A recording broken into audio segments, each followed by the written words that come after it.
Guys, क्या आपको पता है कि रिफ्लेक्सिव प्रोनाउन क्या होते हैं या फिर एम्फेसाइजिंग प्रोनाउंस क्या होते हैं या फिर व्हाट इज रेसिप्रोकल प्रोनाउन? अगर आप नहीं जानते हैं और आप किसी भी प्रकार के वनडे एग्जाम्स की प्रिपरेशन कर रहे हैं या फिर आप अपने ग्रामर को इम्प्रूव करना चाहते हैं किसी भी प्रकार के बोर्ड या फिर एंट्रेंस एग्ज़ाम के लिए, तो ये सेशन आपके लिए बहुत ज़रूरी है क्योंकि इस सेशन में मैं बात करने वाला हूँ रेसिप्रोकल प्रोनाउन के बारे में। साथ ही साथ रिफ्लेक्सिव प्रोनाउन क्या होते हैं एंड एम्फसाइजिंग प्रोनाउंस क्या होते हैं और रिफ्लेक्सिव और एम्फसाइजिंग प्रोनाउंस के बीच में डिफरेंस क्या होती हैं। Okay everyone. और हाँ, इससे पहले कि इस सेशन को मैं स्टार्ट करूं, मैं बताना चाहूँगा कि ऑलरेडी 12 वीडियोस बेसिक ग्रामर पे मैं बना चुका हूं।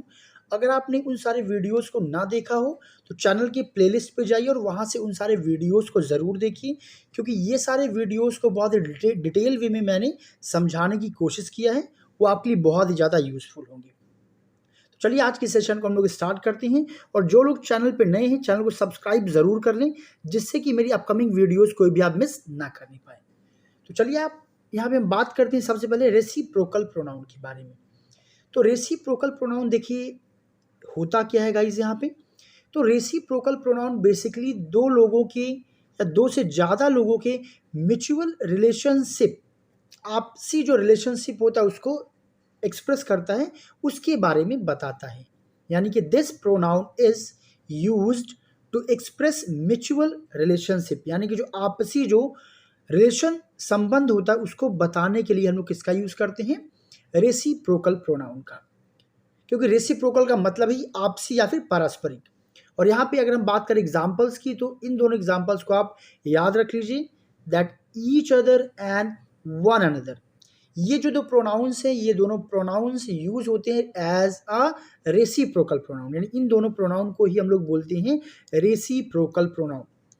अब यहाँ पे दो प्रोनाउन दिए गए हैं, तो ज़रूर दोनों के यूजेस में कुछ ना कुछ डिफरेंस तो ज़रूर होगा। आइए बिना टाइम को वेस्ट किए इस रूल को देखते हैं, और वीडियो को आप लोग अंत तक ही देखिएगा, क्योंकि इसमें जितने भी मैंने रूल्स कवर किए वो सारे फिल्टर्ड और बहुत ही यूज़फुल रूल्स हैं। जितने भी रूल्स ऐसे मुझे लगे जो यूज़फुल उतना नहीं है, उन सभी को मैंने कवर नहीं किया है। तो चलिए यहाँ पे हम लोग बात करते हैं पहले important rules for competitive exams. तो कॉम्पिटिटिव एग्जाम्स को लेकर कौन कौन से यहाँ पे रूल्स इंपॉर्टेंट है। तो रेसिप्रोकल प्रोनाउन के लिए आपको पहली बात ये याद रखनी है कि ईच अदर, ये जो पहला प्रोनाउन मैंने आपको बताया रेसिप्रोकल का, each other is used with two people और थिंग्स। यानी कि जहां पर दो लोगों की आपसी रिलेशनशिप की बात चल रही होगी या दो थिंग्स, दो सामानों के आपसी म्यूचुअल रिलेशनशिप की बात चल रही होगी, वहां पे आप क्या यूज करने वाले हैं? Each other. And one another, ये दूसरा रेसिप्रोकल प्रोनाउन है, is used with more than two people और थिंग्स। जब दो से ज़्यादा लोगों की बात हो रही होगी या दो से ज़्यादा वहाँ पे थिंग्स या चीज़ें होंगी, तब आप क्या यूज़ करने वाले हैं? One another. ये तो एक स्टैंडर्ड सा डिफरेंस है दोनों के बीच में, इन दोनों को आप याद रखिएगा। लेकिन आज के एडवांस टाइम की बात की जाए, एडवांस ग्रामर की बात की जाए, तो ये चीज़ भी आपको अपने दिमाग पे रखना है कि that but in traditional grammar there is no difference between these two pronounce.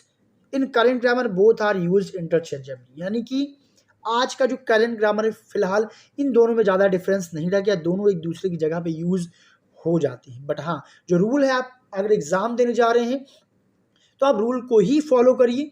जब कभी स्पोकन की बात आएगी तब भले आप ईच अदर या वन अनदर लगा देते हैं, that is okay, but exam time में आप ज़रूर इस रूल को फॉलो करिएगा, किसी भी प्रकार का आपको चांस नहीं लेना है।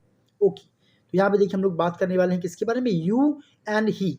तो यहाँ पे देखिए एग्जाम्पल, यू एंड ही, यहाँ पे कितने लोग हो गए? यहाँ पे दो लोगों की बात हो रही है, विल हेल्प ईच अदर।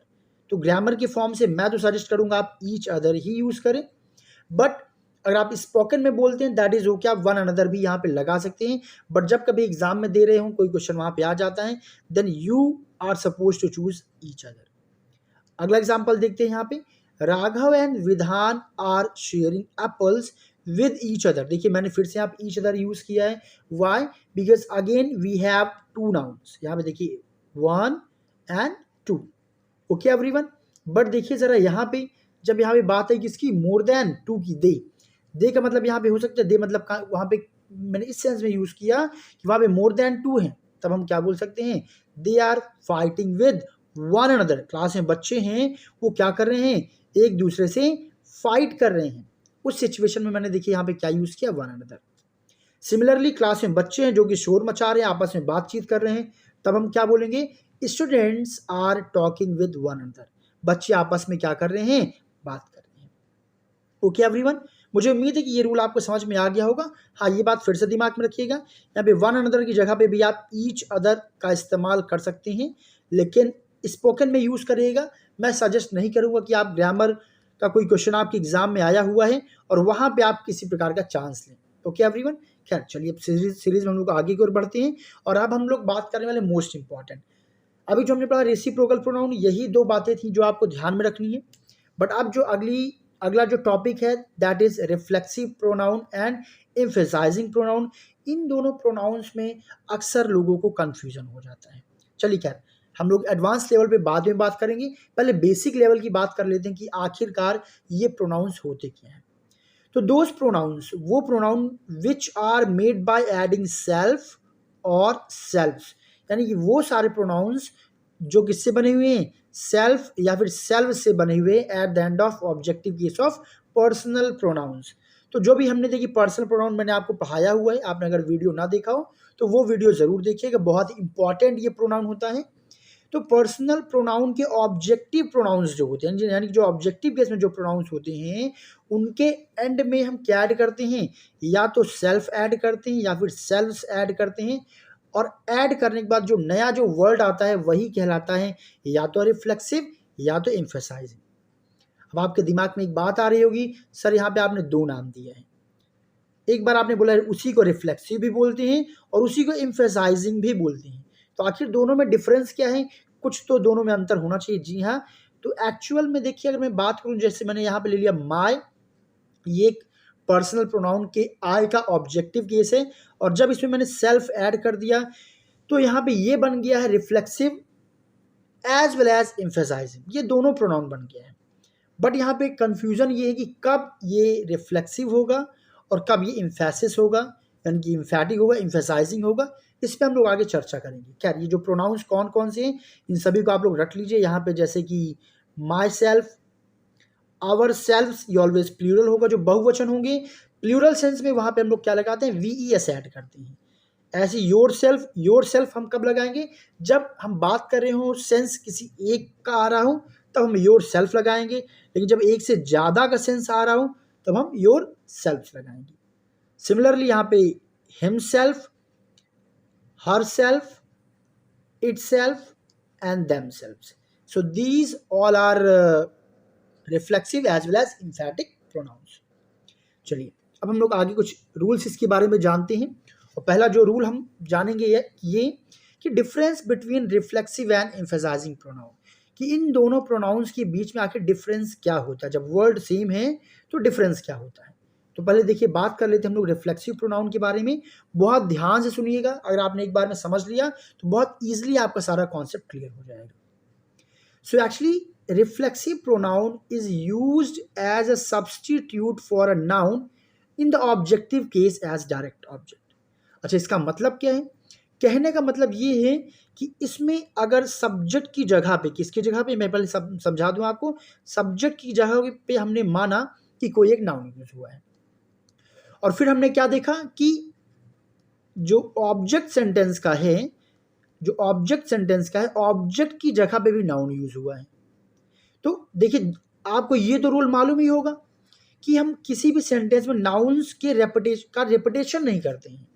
तो हम करेंगे क्या, किस नाउन, जो दूसरा नाउन है इसकी जगह पे हम क्या करेंगे, एक नए वर्ड को यूज करेंगे जिसको बोलते हैं प्रोनाउन। और जब यहाँ पे सेंस खुद का, स्वयं का आ रहा हो, तब खुद या स्वयं के अर्थ में हम सेल्फ वाले जो नाउन्स हैं हम उनका इस्तेमाल करना स्टार्ट कर देते हैं, और तभी बनता है रिफ्लेक्सिव प्रोनाउन। एग्जाम्पल्स को लेते हैं तो और ये आपको बेहतर समझ में आएगा। जैसे कि यहाँ पे देखिए हमने एक एग्जाम्पल लिया हुआ है, और ये क्या कह रहा है कि Rohit saw Rohit in the mirror. तो यहाँ पे देखिए है क्या, रोहित ने क्या किया, रोहित को मिरर में देखा, यानी कि रोहित ने खुद को देखा ना, स्वयं को देखा। हम यहाँ पे क्या बोलेंगे, रोहित ने स्वयं को, खुद को क्या किया, मिरर में देखा। तो यानी कि इस सेंटेंस में खैर रोहित को हमने दोबारा लिखा है, ये ग्रामर के नियम के अकॉर्डिंग बिल्कुल गलत है, क्योंकि रोहित एक बार आ चुका है। अब अगर रोहित का नाम दोबारा आ रहा है तो ये हो जाएगा रॉन्ग, यानी कि रोहित की जगह पे हम एक नए शब्द को ले आएंगे। अब रोहित ने मिरर में देखा तो खुद को देखा ना, तो बस यही खुद को देखा। किसको देखा? स्वयं को देखा, यानी अपने आप को देखा है। अगर मैं हिंदी में सेंस की बात करूं तो यही अपने आप को देखा, ये सारे सेंस आपको वहां पे मिलेंगे। तो उसने अपने आप को देखा, तो उसके लिए हम यहाँ पे क्या प्रोनाउन यूज करेंगे? यहाँ पे हम यूज करेंगे हिमसेल्फ। क्या यूज करेंगे? Rohit saw himself in the mirror. तो यानी कि जब किसी सेंटेंस में अगर एक नाउन यूज हो चुका है और ये जो सेल्फ वाले जितने भी वर्ड्स आ रहे हैं ये इसी नाउन को क्या कर रहे हैं? एक्सप्रेस कर रहे हैं, रिफर कर रहे हैं, तब ये जो सेल्फ वाले जितने वर्ड हैं ये कहलाएगा रिफ्लेक्सिव प्रोनाउन। मुझे उम्मीद है ये बात आपको समझ में आ गई होगी कि जितने भी सेल्फ वाले वर्ड हैं अगर ये उसी सेम व्यक्ति के संदर्भ में या सेम वस्तु के संदर्भ में अगर ये यूज हो रहा है, उसी को ये एक्सप्रेस कर रहा है, उसी के बारे में बात कर रहा है, तब ये क्या कहलाएगा? तब ये कहलाएगा रिफ्लेक्सिव प्रोनाउन। इम्फैटिक प्रोनाउन क्या होगा अभी इसके बारे में हम लोग बाद में बात करेंगे, पहले हम इसके सारे टॉपिक्स को क्लियर कर लेते हैं। इसका अगेंस्ट मैं एक हिंट आपको दे दूं, अगर ये सेम व्यक्ति को अगर ये एक्सप्रेस नहीं कर रहा है बल्कि अगर कोई सेल्फ वाला वर्ड आ रहा है और वो क्या कर रहा है? सब्जेक्ट या ऑब्जेक्ट के ऊपर कोई इम्फेसाइज कर रहे हैं। इम्फेसाइज का मतलब क्या होता है? प्रेशर डालना। प्रेशर का मतलब यहाँ पे वो दबाव अगर डालने वाला सेंस आ रहा है या खुद को ज़्यादा फ्रंट पे एक्सप्रेस करने का सेंस आ रहा है, तब वो कहलाएगा इम्फैटिक प्रोनाउन या इम्फेसाइजिंग प्रोनाउन। उस पर हम लोग आगे बात करेंगे, फिलहाल इसको समझते हैं। तो मुझे उम्मीद है पहला एग्जाम्पल आपको समझ में आ गया होगा। जरा ये एग्जाम्पल देखते हैं। Mohan laughed at Mohan. तो मोहन किसके ऊपर हंसा? मोहन के ऊपर हंसा। कई बार होता क्या है कि कुछ घटनाएं ऐसी घटती हैं कि हम अपने ऊपर ही क्या करते हैं? हंसना स्टार्ट कर देते हैं, लॉफिंग करना स्टार्ट कर देते हैं। यानी कि हमने किसके ऊपर हंसा? खुद के ऊपर हंसा। तो मोहन लॉफ्ड एट मोहन, मोहन ने मोहन के ऊपर हंसा, यानी कि अब अर्थ क्या आएगा? मोहन स्वयं के ऊपर हंसा या मोहन अपने आप पर हंसा। तो आप देखिए ये जो यहाँ पे अगर जो शब्द हैं ये मोहन मोहन रिपीट हो रहा है, यानी कि मोहन को यहाँ नहीं लगाएंगे, मोहन की जगह पे एक ऐसा शब्द लाएंगे जिसका मतलब स्वयं हो या अपने आप पर हो। और वो वर्ड्स, वो शब्द कौन से होते हैं? ये सेल्फ वाले। तो यहाँ पे क्या लगा? Mohan laughed at himself. वो किस पे हंसता है? खुद पे हंसता। अच्छा, यहाँ पे हिम कैसे आ रहा है? कुछ और शब्द भी क्या आ सकता है? इस पे भी हम लोग आगे बात करेंगे। पहले हम यहाँ पे ये देख रहे हैं कि आखिर रिफ्लेक्सिव प्रोनाउन होता क्या है। मुझे उम्मीद है कि ये बात आपको समझ में आ गई होगी कि रिफ्लेक्सिव प्रोनाउन कब होता है? जब कोई शब्द उसी सेम पर्सन को क्या करे? एक्सप्रेस कर रहा हो। यानी कि a reflexive, this is reflexive. A reflexive pronoun is used when the subject and the object are the same person। जब सब्जेक्ट और ऑब्जेक्ट जो हैं वो दोनों सेम पर्सन या फिर सेम थिंग्स होंगी, तब हम क्या बोलेंगे कि वहां पे क्या यूज हुआ है? रिफ्लेक्सिव प्रोनाउन यूज हुआ है। This can be seen from the agreement between subject and reflexive object. क्या ये कैसे आप समझ पाएंगे कि सब्जेक्ट और रिफ्लेक्सिव जो ऑब्जेक्ट यूज हुआ है उनके बीच में जो म्यूचुअल जो एग्रीमेंट है वो प्रॉपर है कि नहीं? जैसे कि आप कुछ और एग्जांपल्स मैंने लिया हुआ है इन बातों को और क्लियर करने के लिए। जैसे कि आप देखिए, I saw my self in the mirror. अभी हमने ऊपर समझा इस बात को। Now you don't look quite your self today. अच्छा, इसका मतलब क्या? कभी कभी हम लोग कहते हैं ना कि आज तुम नहीं लग रहे हो। मतलब कभी कोई व्यक्ति जो हमेशा हंसता गाता रहे तो आज उसके स्वभाव में कुछ चेंजेस आ गए, तो आप लोग कहते हैं ना आज तुम लग नहीं रहे हो। सचिन तेंदुलकर आज बैटिंग कर रहा है बट उस फॉर्म में नहीं कर रहा है ना, तो आप क्या कहो? आज सचिन नहीं लग रहा है क्योंकि सचिन जैसा नहीं मार रहा है। तो सिमिलरली यहाँ पे वही मतलब ना, you don't look quite your self, यानी तुम नहीं लग रहे हो। अब यहाँ पे तुम न लगने की जगह हमने तुम की जगह हमने क्या यूज कर दिया है? Your self. तो यहाँ पे ये क्या हो जाएगा? रिफ्लेक्सिव प्रोनाउन हो जाएगा। क्या हो जाएगा? Reflexive pronoun. रिफ्लेक्सिव प्रोनाउन क्यों हो जाएगा? क्योंकि ये किसे एक्सप्रेस कर रहा है? यू को एक्सप्रेस कर रहा है। अच्छा, ही इज नेवर हिमसेल्फ, इसका मतलब क्या हुआ? कभी होता ना, तुम तो खुद के भी नहीं हो। कई बार आपने सुना होगा, कई बार लोग बोलते हैं अरे तुम तो खुद के भी नहीं हो, दूसरों की हेल्प कहाँ से करोगे? तो तुम खुद की हेल्प करने के लायक भी नहीं हो। तो खैर इस सेंटेंस में हम लोग क्या बोलेंगे, ही इज नेवर हिमसेल्फ, अरे वो खुद का ही नहीं है। तो यहाँ पे हम क्या बोलेंगे, ये जो हिमसेल्फ है ये किसको रिफर कर रहे हैं, ही को ही रिफर कर रहे हैं, दैट्स वाई यहाँ पे हिम भी क्या हो जाएगा, रिफ्लेक्सिव प्रोनाउन। कुछ और एग्जांपल्स देखते हैं, we dressed ourselves in the kitchen, यहाँ पे मतलब क्या होगा, हमने खुद को किचन में क्या किया, ड्रेस्ड किया, यानी कि हमने जो है खुद को कहाँ पे ड्रेस्ड किया, कहाँ पे अपने आप को कपड़े पहनाया, किचन में। तो यहाँ पे आवर सेल्फ किसे एक्सप्रेस कर रहा है, वी को। Next, you send your self a birthday card, अब होगा क्या, यहाँ पे मतलब क्या है, तुमको ही बर्थडे कार्ड लिख लो, यानी तुम खुद को ही, यहाँ पे क्या होगा, you send you a birthday card, मतलब तुम एक बर्थडे कार्ड बनाओ और किसको भेजो, खुद को ही भेज दो, खुद को ही लिख लो, खुद को यानी स्वयं को, तो you send your self a birthday card. Okay everyone, next example देखते हैं। एग्जाम्पल से आप इन रूल्स को और बेहतर तरीके से आप समझ पाएंगे, क्योंकि जब मैं बात करूंगा अभी एम्फैटिक प्रोनाउन की, थोड़ा सा कंफ्यूजन होगा, इसलिए आप ढेर सारे एग्जाम्पल्स पहले देख लें। They wrote themselves a thank you note, यानी कि यहाँ पे कई सारे लोग हैं, इन्होंने क्या किया, कोई शायद अच्छा काम किया हो, कहते हैं जब कोई आपकी तारीफ ना करे, जब कोई आपको मोटिवेट ना करे, इंसान को खुद से खुद को मोटिवेट कर लेना चाहिए, क्योंकि समाज कभी आपको मोटिवेट नहीं करता है, वो आपको मोटिवेट तब करता है जब आप सफल हो जाते हैं, तब आकर के आपको मोटिवेट करता है। तो वैसे यहाँ पे क्या है कि they wrote themselves a thank you note, यानी कि इन्होंने क्या किया, खुद से खुद को क्या कर लिया, थैंक यू का एक नोट लिखा। तो दे रोट देमसेल्व्स, इन्होंने किसको अपना ये नोट लिखा है, अपने आप को लिखा है, स्वयं को लिखा है, यानी वी दे रोट देम, क्या यहाँ पे देम लगाना चाहिए हमें, पर समझने के लिए हम दे लगाते हैं। सो दे रोट देम मतलब अपने आप को लिखा, तो यहाँ पे क्या हो जाएगा, देमसेल्व्स हो जाएगा। अच्छा, ही हर्ट हिमसेल्फ, उसने खुद से खुद को क्या किया, चोट पहुंचा लिया, सो ही हर्ट हिमसेल्फ। तो यहाँ पे हिमसेल्फ मतलब क्या है, ही हर्ट ही, बट खैर ऑब्जेक्टिव केस है तो हिम लगेगा, स्वयं को पहुंचाए हैं तो सेल्फ लग जाएगा, ही हर्ट हिमसेल्फ। मुझे उम्मीद है ये बातें आपको समझ में आ गई होंगी। चलिए हम लोग आगे के रूल को अब समझते हैं। अब आगे हम बात करें किसके बारे में, एम्फेसाइजिंग प्रोनाउन के बारे में। कुछ लोग इसे एम्फैटिक प्रोनाउन भी कहते हैं। तो देखिए एम्फेसाइज का मतलब क्या होता है, पहले आप समझ लें। एम्फेसाइज का मतलब होता है इंसिस्ट करना। अच्छा, इंसिस्ट का मतलब क्या होता है, जब आप थोड़ा सा ज़रूरत से ज़्यादा दबाव डालते हैं किसी के ऊपर, तो उसे बोलते हैं क्या, इंसिस्ट करना ना, कि अरे मैं इंसिस्ट कर रहा हूँ भाई कि आप ये गिफ्ट ले लो, मतलब थोड़ा सा मैं इंसिस्ट कर रहा हूँ आपसे, और ज़्यादा मैं गुजारिश कर रहा हूँ, थोड़ा सा प्रेशर डाल रहा हूँ, तब क्या होता है, इंसिस्ट करना होता है। तो एम्फेसाइजिंग प्रोनाउन तब होता है जब हम सब्जेक्ट या फिर ऑब्जेक्ट पर थोड़ा सा दबाव, या फिर सब्जेक्ट या ऑब्जेक्ट को थोड़ा सा और हाईलाइट करना चाहते हो। क्या करना चाहते हो, ये भी आप बोल सकते हैं।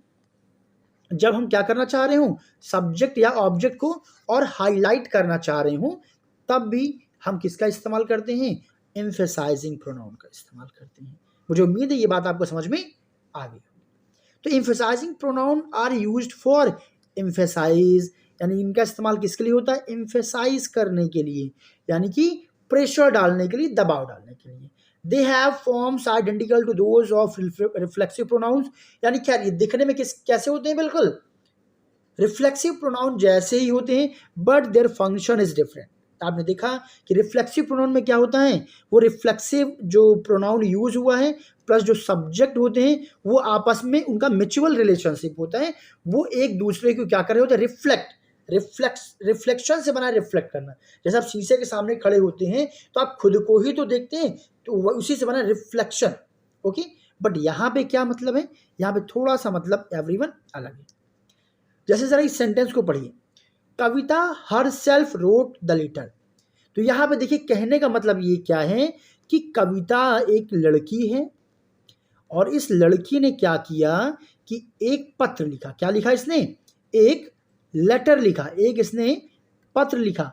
पर ध्यान दीजिएगा ये पत्र कविता ने खुद को नहीं लिखा, कविता ने यहाँ पे क्या किया, इस लेटर को किसी और के लिए लिखा, और उसने क्या किया, इस लेटर को खुद से लिखा, किसी और से लिखवाया नहीं। इस सेंटेंस में ये बात कही जा रही है, ये बात कही जा रही मतलब क्या हुआ, यहाँ पे कविता को क्या किया जा रहा है, थोड़ा सा हाईलाइट किया जा रहा है। मुझे उम्मीद है जो मैं समझा रहा हूँ आप समझ गए होंगे कि यहाँ पे कविता ने खुद से लेटर लिखा।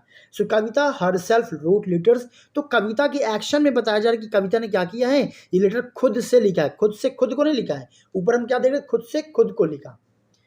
Write a letter to yourself, आपने देखा होगा नोट वाला। तो यहाँ पे ये क्या हो गया, अब देखिए हर सेल्फ आ रहा है, बट यहाँ पे चूंकि सेंस बदल गया तो ये क्या हो जाएगा, एम्फेसाइजिंग प्रोनाउन।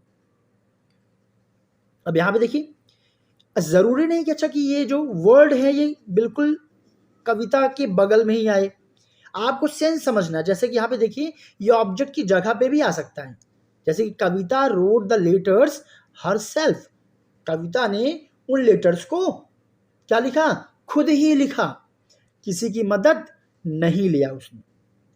तो यानी कि यहाँ पे ये लेटर कहीं ना कहीं कविता को, भाई कविता रोड द लेटर, कविता तो होगा नहीं। अगर कविता रोड द लेटर कविता होता और कविता की जगह पे फिर हम अगर हर सेल्फ यूज कर रहे होते, ये सेंस आ जाता अगर सेंटेंस में, तब ये क्या बन जाता, ये बन जाता रिफ्लेक्टिव प्रोनाउन।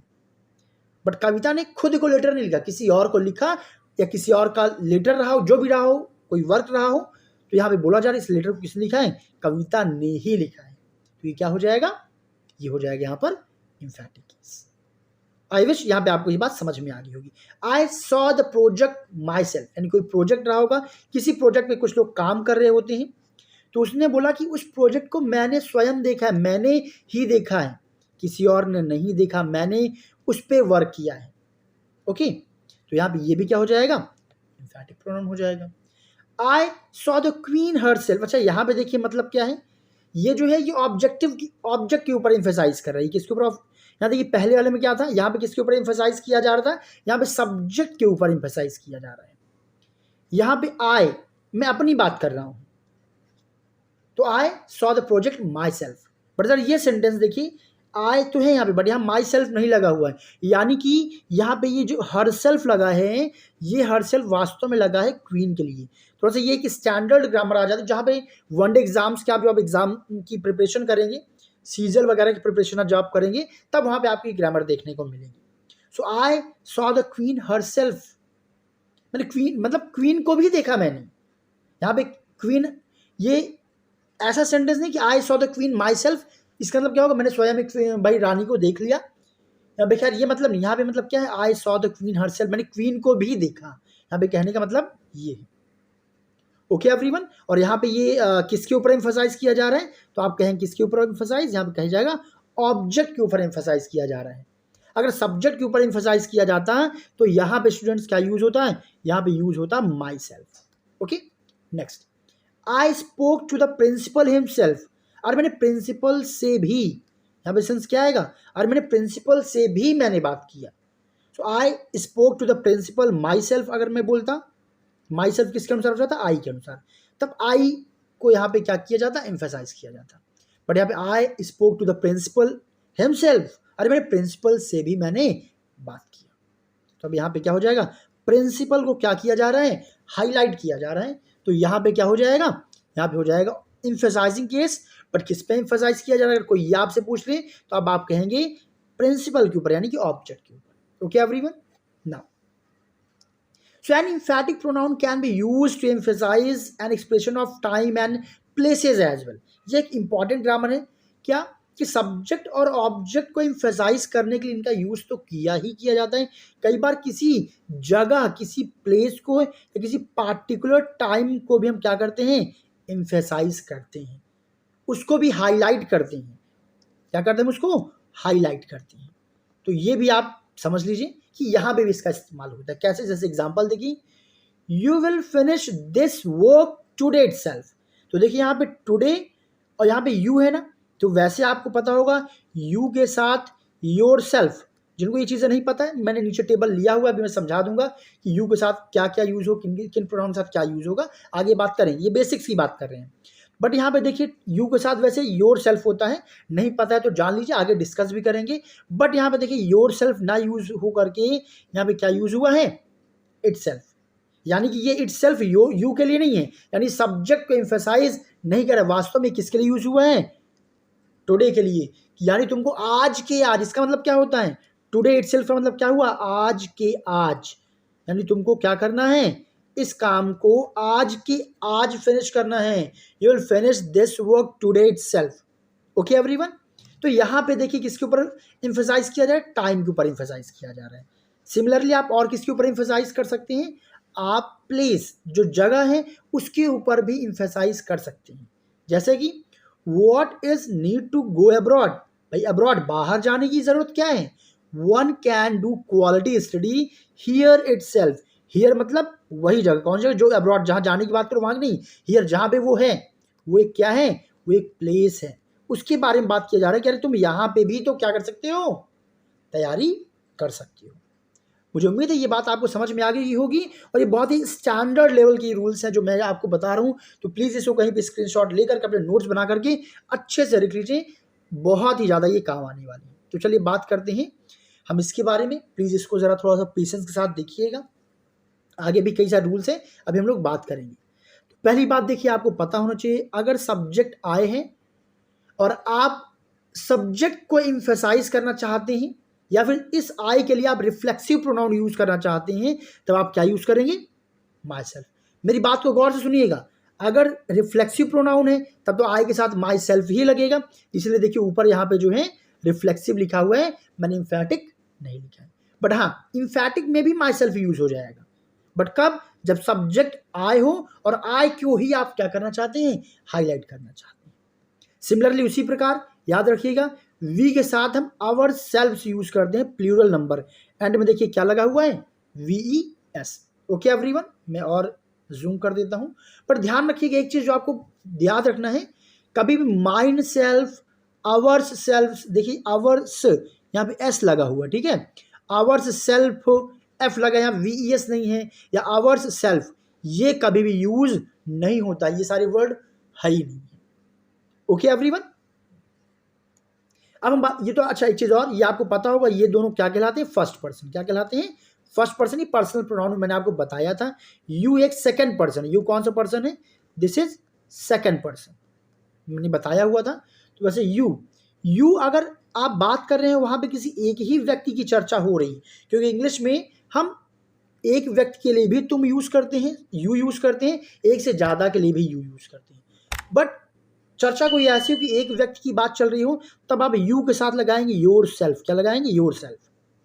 और ये रिफ्लेक्सिव प्रोनाउन का सेंस में है, और ये इम्फैटिक में भी होगा।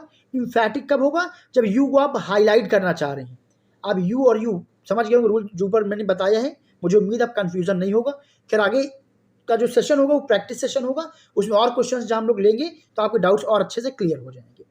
वैसे यहाँ पे देखिए योर सेल्फ्स, जब यहीं में जब बहुवचन प्लूरल नंबर की बात होने लग जाएगी, तब आप क्या करेंगे, तब आप यूज करेंगे VES, क्योंकि बहुवचन हो गया है। कभी भी योर्स सेल्फ या फिर योर्स सेल्फ्स नहीं लगाएंगे, यानी कि आपको जो पोसेसिव वाला जो प्रोनाउंस होता है वो आपको यूज नहीं करना सिंपली। अब यहाँ पे देखिए आगे जो आपको यहाँ प्रोनाउन मिलेंगे ही, शी, इट और दे, वैसे आपको पता होना चाहिए कि ये सारे थर्ड पर्सन कहलाते हैं। क्या कहलाते हैं, ही, शी, इट, थर्ड पर्सन के प्रोनाउन, जिसमें ही, शी, इट ये तीनों एक वचन सिंगुलर प्रोनाउन माने जाते हैं, और दे को बहुवचन मानते हैं, प्लूरल नंबर मानते हैं। ओके एवरीवन, चलिए खैर यहाँ पे ये भी रट लीजिए। तो ही के साथ ऐसे क्या यूज करेंगे, हिमसेल्फ, शी के साथ हर सेल्फ, इट के साथ इट सेल्फ, और दे के साथ देमसेल्फ। तो इतनी चीज आपको याद रखनी है। और इधर देखिए क्या क्या नहीं होता है, मैंने उसका भी ये डेटा लिया हुआ है, तो आप चाहें तो इसका भी स्क्रीनशॉट लेकर के बढ़िया से कहीं लिख करके इसे रख लीजिए प्लीज, क्योंकि ये एक बहुत ही इंपॉर्टेंट चार्ट है। मैं एक बार जो भी मैंने लिखा हुआ मैं इरेज कर दे रहा हूँ, जिससे कि आप लोग स्क्रीनशॉट ले पाएं, अगर आपके पास ये नहीं है तब। बाकी थोड़ा सा वेट करिए। अब इसी पे बहुत सारे रूल्स हैं, जो इंपॉर्टेंट रूल्स है वो मैं आगे अब कवर करने जा रहा हूँ। तो कुछ चीज़ों तो आपको समझ में आ ही गई होगी कि आई के साथ क्या यूज़ करने वाले। स्क्रीनशॉट प्लीज़ आप लोग ले लीजिए, मैं एक बार पूरा लगा देता हूँ यहाँ पे please. Okay, I wish screenshot आपने ले लिया होगा। चलिए अब हम लोग आगे बढ़ते हैं। तो ये प्लीज़ याद रखिएगा, आई के साथ माई सेल्फ, वी के साथ आवर सेल्फ, यू बन जाएगा योर सेल्फ, ही बन जाएगा हिम सेल्फ, यहाँ पे योर सेल्फ भी होगा, she her self, it it self, they them self. इतनी बातें तो पता ही, बट इसी से रिलेटेड कुछ और नियम जो आपको जानना चाहिए। चलिए तो यहाँ पे पहला नियम क्या कहता है, जरा रट लीजिए, फटाफट कवर करते हैं कि वी यूज हिम सेल्फ। पहले हिमसेल्फ कहाँ यूज होता है ये तो आपको पता ही होगा, ही के साथ आप क्या यूज करते हैं, मैं इसे और अच्छे से लिख देता हूँ, जस्ट अ सेकेंड। सो यहाँ पे आपको पहली बात तो ये याद रखनी है कि ही के साथ आपने क्या यूज करना है, हिमसेल्फ। ये तो हमने ऊपर पढ़ा ही पढ़ा है। बट इसके साथ साथ विद मैस्कुलिन नाउन, याद रखिए कहीं पे कोई मैस्कुलिन नाउन आ जाए या फिर मैस्कुलिन प्रोनाउन, प्रोनाउन कह रहे हैं यहाँ पे मैस्कुलिन, यहाँ पे हम ही की बात करेंगे, या फिर कोई कॉमन जेंडर वाला आ जाए, जो क्या रिफर कर रहा हूँ, मेल पर्सन की बात कर रहा हूँ, जैसे मुकेश, तो मुकेश के साथ आप क्या लगाएंगे, हिमसेल्फ लगाएंगे। फादर के साथ हिमसेल्फ, ब्रदर के साथ हिमसेल्फ, ये सब सिंगुलर है, ध्यान दीजिएगा इस बात को। ये सारे क्या है, एक वचन है। कैसे ही सारे एक वचन है, क्यों, क्योंकि जैसे ये बहुवचन हो जाएंगे तब इन सभी के साथ आप लोग शुरू कर देंगे यूज करना themselves। ओके, तो अभी मैं किसकी बात कर रहा हूँ, एक वचन की बात कर रहा हूँ। जब ये सब एक वचन है, देखिए अंकल, डॉक्टर, पुलिस, टीचर, या अच्छा पुलिस क्यों, ये सब कॉमन, ये सब कैसे, डॉक्टर क्या है कॉमन जेंडर, सॉरी टीचर, तो इन सब के साथ आप क्या लगाएंगे, हिमसेल्फ लगाएंगे। ओके एवरीवन, चाहे वो रिफ्लेक्सिव हो चाहे वो इम्फेटिक हो।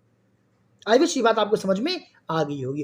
खैर जैसे ये बहुवचन हो जाएगा तब देमसेल्फ हो जाएगा। एक चीज जरा ध्यान देना है कॉमन जेंडर वाले में, कॉमन जेंडर में ये हिमसेल्फ तभी लगेगा जब ये मेल पर्सन को डिनोट कर रहे होंगे। अच्छा, ना तो मेल ना तो फीमेल कोई की चर्चा ही ना हो तब आप हिम ही लगाएंगे, तब आप हर नहीं लगाएंगे। ये चीज आप जरूर याद रखिएगा। जब सेंटेंस में आपको ना पता चल रहा हो कि वो मेल है कि फीमेल है, बातों से ना क्लियर हो रहा हो, तब आप हिमसेल्फ को ही प्रेफरेंस देंगे, आप हर सेल्फ को प्रेफरेंस नहीं देंगे। ओके एवरीवन, चलिए अब रूल नंबर 2 की बात करते हैं।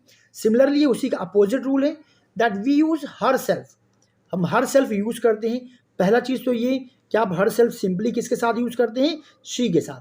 तो जहां कहीं भी आपको शी मिल जाएगा वहां पे आप हर सेल्फ तो यूज ही करेंगे, लेकिन उसके साथ साथ अगर आपको प्रोनाउन यानी कि शी ही हो गया, साथ में कोई कॉमन जेंडर क्या मिल जाए, कॉमन जेंडर जो किसे रिफर कर रहा हो, किसी फीमेल को रिफर कर रहा हो, या कोई फेमिनिन नाउन मिल जाए जो सिंगुलर हो, तब आप क्या यूज करेंगे, तब भी आप हर सेल्फ यूज करेंगे। जैसे यहाँ पे देखिए काव्या एक लड़की का नाम है तो यहाँ पे क्या यूज करेंगे, हर सेल्फ। सिस्टर फीमेल को डिनोट कर रहा है, हर सेल्फ। मदर फीमेल को डिनोट कर रहा है, हर सेल्फ। गर्ल फीमेल को, तो यहाँ पे हर सेल्फ। बट यहाँ डॉक्टर, देखिए डॉक्टर से नहीं पता चल रहा है कोई लेडीज डॉक्टर या फिर जेंट्स डॉक्टर की बात चल रही है। ओके एवरीवन, तो यानी कि यहाँ पे आप क्या यूज करेंगे, यहाँ पे डॉक्टर है तो आप बेसिकली हिमसेल्फ यूज करेंगे। बट पता चल जाएगी वो क्या है, लेडीज है, फीमेल की बात चल रही है, तब आप यूज करना यहाँ पे स्टार्ट कर देंगे her self. Simply police, common sense में आप क्या यूज करेंगे, हिमसेल्फ यूज कर दें। बट लेकिन उस वाक्य में पता चल जाए कि वो जो पुलिस है, किस पुलिस की बात चल रही, लेडी पुलिस की बात चल रही है, वाक्य में ऐसा कुछ सिस्टम बन जाए, या टीचर में इसी प्रकार, तो आप क्या यूज करना स्टार्ट कर देंगे, हर सेल्फ। ओके एवरीवन, चलिए नेक्स्ट देखिए इटसेल्फ। अभी हमने आपको बताया कि इटसेल्फ का यूज किसके साथ करते हैं, इट के साथ। तो जहां कहीं भी इट आएगा वहां पे आप क्या यूज करते हैं, इटसेल्फ यूज करते हैं। बट एक चीज और याद रखिएगा, इटसेल्फ यानी कि नॉन लिविंग। तो कहीं भी अगर कोई आपको थिंग्स, कोई भी ऐसी चीज मिल जाए जो नॉन लिविंग है, वहां पे आप क्या यूज करेंगे, इटसेल्फ यूज करेंगे। और याद रखिएगा ये सारे सिंगुलर होने चाहिए, ये भी, क्योंकि चाहे वो लिविंग हो चाहे नॉन लिविंग हो, जैसे ही वो क्या हो गया, बहुवचन हो गया, आप क्या यूज करना स्टार्ट कर देंगे, themselves। एक चीज यहाँ पे जो इंपॉर्टेंट आपको ध्यान देना है यहाँ पे ये बात कि इन्फेंट मीन्स जो नवजात शिशु होता है, इन्फेंट मतलब नवजात शिशु, यहाँ पे उसका जेंडर की चर्चा नहीं चल रही है। चाइल्ड मीन्स बच्चा, जेंडर नहीं पता चल रहा। और बेबी, जब कोई वाक्य ऐसा हो जिसमें इनका जेंडर स्पेसिफाई ना हो पाए, उस वाक्य से क्लियर नहीं हो पा रहा कि उनका जेंडर क्या है, तो उस स्थिति में भी वहां पे आप क्या यूज करते हैं, इटसेल्फ यूज करते हैं। तो ये सारे वो नियम है जो आप अपने कॉपी पे नोट्स बना करके स्टूडेंट्स लिख लेना चाहिए। अब एक चीज और, अगर जब हम लोग प्रैक्टिस सेशन लाएंगे तो आपको ये सारे रूल्स और बेहतरीन हो जाएंगे। हिमसेल्फ की बात कर लेते हैं, हिमसेल्फ और जगहों पे भी यूज होता है। ये मैंने पीछे जब हमने पढ़ा था अभी प्रोनाउन, तो वहां भी हमने इस बारे में डिस्कस किया हुआ था। So everyone, someone, anyone, nobody, everybody, somebody, anybody, nobody, ये सारे इंडेफिनिट प्रोनाउंस, ये सारे क्या हैं, इंडेफिनिट प्रोनाउन है। याद रखिएगा इन सब के साथ हम लोग क्या यूज करते हैं, हिमसेल्फ ही यूज करते हैं। ऑलराइट एवरीवन, ये आपका रूल नंबर नेक्स्ट हो गया, इसको कहीं पे नोट करके रख लीजिएगा कि इन सब के साथ ऑलवेज क्या यूज करेंगे, चाहे वो इम्फैटिक का सेंस हो, चाहे वो किसका सेंस हो, रिफ्लेक्सिव का आप क्या यूज करने वाले, यहाँ पे आप यूज करेंगे बेटा हिमसेल्फ। क्या यूज करेंगे, हिमसेल्फ। ओके, चलिए रूल नंबर 5 क्या कहता है, we should not use reflexive pronoun as subject of any sentence. Most common mistake done by students. अक्सर होता है कि स्टूडेंट पहुंचते हैं और बोलते हैं कि yes my self Sandeep, my self is Sandeep. पर स्टूडेंट्स ये गलत है। कभी भी रिफ्लेक्सिव प्रोनाउन एक सब्जेक्ट के फॉर्म में यूज नहीं होता है। तो माई सेल्फ संदीप यहाँ पे सेंटेंस गलत होगा। यहाँ पे मैं क्या बोलूंगा, I am Sandeep, this sentence is correct. Similarly अगर मैं बोलूँ Aman and yourself are friend, अच्छा योर सेल्फ ये तो आएगा नहीं चूंकि ये सब्जेक्ट है, तो ये सेंटेंस यहाँ गलत होगी। यहाँ पे हम क्या बोलेंगे, अमन एंड यू आर फ्रेंड। तो ये सारी कुछ कॉमन चीज़ें थी। हाँ, ये एक बहुत इंपॉर्टेंट सा रूल है, इसको जरा आप लोग कहीं पे नोट डाउन कर लीजिएगा कि अक्सर हम लोग सेंटेंस में बाय प्लस रिफ्लेक्सिव प्रोनाउन बोलते हैं। तो जब कभी बाय और प्लस रिफ्लेक्सिव प्रोनाउन लग जाएगा, इसका मतलब क्या होता है, इसका मतलब होता है वो व्यक्ति उस काम को या तो अकेले कर लेगा, अकेले का मतलब क्या हुआ, विदाउट हेल्प, बिना किसी हेल्प के कर लेगा, या विदाउट कंपनी, बिना किसी कंपनी के, बिना किसी के साथ के वो काम को क्या करेगा, फिनिश कर लेगा। ये मतलब होता है बाय प्लस रिफ्लेक्सिव प्रोनाउन। जैसे कि I will do it my self, ये काम मैं खुद ही कर लूंगा। तो आपने यहाँ पे क्या देखा कि यहाँ पे आई विल डू इट, रुकिए यहाँ पे बाय मैंने नहीं लगाया, I will do it by my self, यानी कि इसका मतलब क्या हुआ, मैं इसे अकेले कर लूंगा। अच्छा, I will do it my self क्या हो जाएगा, अगर मैं बाय को यहाँ से हटा देता हूँ तब क्या हो जाएगा कि I will do it my self, मैंने इसे खुद ही किया है। ये कौन सा प्रोनाउन हो जाएगा, यहाँ पे ये हो जाएगा इम्फैटिक प्रोनाउन। स्टूडेंट्स कौन सा प्रोनाउन हो जाएगा, इम्फैटिक प्रोनाउन। बट मैं यहाँ पे बाय लगाती हूँ तो I will do it by my self, इसका मतलब क्या हो जाएगा, मैं इस काम को अकेले कर लूंगा, मुझे किसी हेल्प की जरूरत नहीं है। या फिर she can do all the work by her self, वो सारा काम खुद ही कर लेगी, यानी कि विदाउट हेल्प, बिना किसी के हेल्प के कर लेगी, यानी बिना किसी के कंपनी के कर लेगी, किसी को उसका साथ देने की जरूरत स्टूडेंट्स नहीं। मुझे उम्मीद है ये भी नियम आपको बहुत अच्छा लगा होगा। चलिए चलते हैं रूल नंबर 7 की तरफ। और प्लीज़ मेरी गुजारिश, अगर आपको वीडियो यूज़फुल लग रहा हो, अच्छा लग रहा हो, तो उन लोगों के साथ ज़रूर शेयर करें जो लोग वाकई में अपने इंग्लिश ग्रामर को इम्प्रूव करना चाहते हैं। और वीडियो को लाइक भी करिएगा, सब्सक्राइब भी करिएगा अगर अभी तक आपने नहीं किया है, क्योंकि इससे मुझे मोटिवेशन मिलेगा और मैं ऐसे कई सारी वीडियोज़ आप लोग के लिए लेकर के लगातार आता रहूँगा। और प्लीज़ अपना कमेंट बॉक्स में फीडबैक भी ज़रूर दीजिए। So we do not use reflexive pronoun with verbs, इनको आप कहीं पे नोट करके लिख लीजिए, अगर स्पेशली आप किसी एंट्रेंस एग्जाम की या फिर किसी वनडे एग्जाम्स की प्रिपरेशन करें, क्योंकि वहाँ पर इनसे आपको क्वेश्चंस अक्सर देखने को मिल जाते हैं कि अगर सेंटेंस में keep, conceal, qualify, spread, rest या फिर स्टे ये आए हुए हैं वर्ब्स, तो इनके साथ में कभी भी हम रिफ्लेक्सिव प्रोनाउन यूज ही नहीं करते हैं। ऑलराइट गाइज, तो आई होप ये बात आपको समझ में आ गई होगी। सो कौन कौन से keep, conceal, qualify, spread, rest and stay. जैसे कि आप एग्जांपल देखिए, I stayed myself away from my class, this sentence is wrong. Why, because यहाँ पे स्टेड यूज हुआ है तो माई सेल्फ नहीं लगाएंगे। सिंपली सेंटेंस क्या बनेगा, I stayed away from my class, मैं खुद अपने आप को वहां से दूर रखता हूं। Next, he qualified himself in the test. अब यहां पे देखिए क्वालिफाइड के साथ क्या आ चुका है, हिमसेल्फ आ चुका है, जो कि क्या गलत है। What will be the correct sentence, he himself, sorry यहां पे होगा नॉट हिमसेल्फ, ही क्वालिफाइड, क्या होगा, ही क्वालिफाइड इन द टेस्ट, वो टेस्ट में क्या हो गया, क्वालिफाइड हो गया। सो आई विश एवरीवन, आप लोग को ये सेशन बहुत अच्छा लगा होगा, यूजफुल लगा होगा। So with this thanks for watching everyone, please do like, subscribe and share. And फिर से मेरी गुजारिश है कि कम से कम मेरी इस एफर्ट के लिए आप लोग इस लिंक को ज़्यादा से ज़्यादा आप लोग शेयर करने की कोशिश करिए। जो भी आपका सोशल मीडिया का प्लेटफॉर्म है, इंस्टा, व्हाट्सअप, या फिर जो भी आपके फ्रेंड्स हैं जो किसी प्रकार की वनडे एग्जाम, एंट्रेंस एग्जाम या फिर बोर्ड एग्जाम्स की प्रिपरेशन कर रहे हैं, तो उनके साथ भी ये सारे लिंक शेयर करिए, because all these videos are really very very useful for all those. Well, again, thank you so much everyone. See you soon with the next video.